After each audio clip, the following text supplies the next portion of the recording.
सोमवार को लखनऊ के एक कोचिंग सेंटर में हुए हादसे के बाद मुख्यमंत्री योगी आदित्यनाथ ने सख्त रुख अपनाया है। लखनऊ विकास प्राधिकरण यानी एलडीए ने आग लगने वाली इमारत के मालिकों को नोटिस जारी कर 15 दिनों के भीतर जवाब मांगा है। अगर जवाब संतोषजनक नहीं हुआ तो इस इमारत पर बुलडोजर एक्शन भी हो सकता है।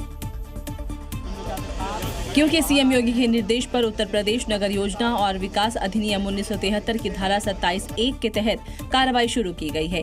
इस भवन का आवासीय मानचित्र पास कराकर व्यावसायिक उपयोग हो रहा था। इसके मालिकों को 15 दिन के अंदर जवाब देना होगा।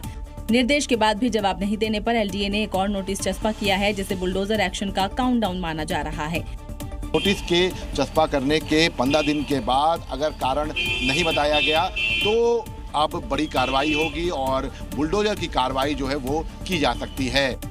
अग्निकांड के बाद से भवन की जांच और दस्तावेजों की पड़ताल जारी है। भवन से जुड़े पुराने दस्तावेज और प्राधिकरण की कार्रवाई की भी पड़ताल की जा रही है ताकि दोषियों को कड़ी सजा मिल सके। यही नहीं, लखनऊ में अलीगंज के अलावा दूसरे जगहों पर जहां भी शुक्ला ब्रदर्स के प्रतिष्ठान है वहां भी जांच की जा रही है और पता लगाया जा रहा है कि इन लोगों ने कहां-कहां नियमों को तोड़ा। मतलब साफ है कि अग्निकांड के बाद सिर्फ अलीगंज की बिल्डिंग ही नहीं, शुक्ला ब्रदर्स के वे तमाम प्रतिष्ठान बुलडोजर की रेंज में हैं जो नियमों को ताक पर रखकर चल रहे हैं। लखनऊ के अलीगंज अग्निकांड में 15 छात्रों की दर्दनाक मौत के बाद मुख्यमंत्री योगी आदित्यनाथ एक्शन में दिख रहे हैं और ये तय करने में जुटे हुए हैं कि भविष्य में ऐसी कोई दुर्घटना ना हो। इसके लिए जांच अभियान के साथ साथ मुख्यमंत्री जवाबदेही भी तय कर रहे हैं। और इसी के तहत सीएम योगी ने साफ साफ निर्देश दे दिए हैं कि अब से बेसमेंट में कोई कोचिंग सेंटर नहीं चलेगा। साथ ही कमर्शियल एक्टिविटी और दूसरे तरह की कोई भी गतिविधि वहां पर नहीं होगी। इसके बाद दूसरा बड़ा एक्शन हुआ है जवाबदेह अधिकारियों पर। एलडीए ने सीएम को फाइल भेज दी है और कभी भी उनके खिलाफ एक्शन का आदेश आ सकता है। लखनऊ के अलीगंज में हुए अग्निकांड मामले को लेकर लखनऊ विकास प्राधिकरण ने 18 जिम्मेदार अधिकारियों की जांच में भूमिका संदिग्ध पाते हुए उनके खिलाफ कार्रवाई करने के निर्देश दिए हैं। और तीसरी बड़ी कार्रवाई अवैध बिल्डिंग में चल रहे कोचिंग संस्थानों पर हुई है। राज्य भर में 100 से ज्यादा कोचिंग सेंटर सील किए जा चुके हैं। प्रयागराज में फैजल खान, नोएडा और लखनऊ में भी कई बड़े कोचिंग सेंटरों को ताला लगा दिया गया है। लखनऊ अग्निकांड के बाद हो रहे ताबड़तोड़ एक्शन से साफ है कि सरकार की कोशिश भविष्य में ऐसी घटनाओं को रोकने की है।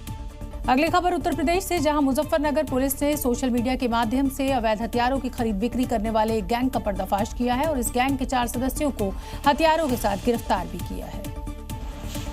और इनके पास से 9 अवैध तमंचे, 3 पिस्टल, 9 कारतूस, 3 मैगजीन, 4 मोबाइल फोन और कैश बरामद हुए हैं। पुलिस कस्टडी में दिख रहे ये वही 4 हथियार तस्कर हैं जो मेरठ से हथियार खरीदते थे और सोशल मीडिया पर तस्वीर दिखाकर ऑनलाइन तस्करी करते थे। पसंद आने पर तय स्थान पर डील कर हथियार बेच देते थे। एक पिस्टल 35 से 40 हजार रुपए में खरीदकर 45 से 50 हजार रुपए में बेची जाती थी, जबकि तमंचा 3 से 4 हजार रुपए में खरीदकर 5 से 6 हजार रुपए में बेचा जाता था।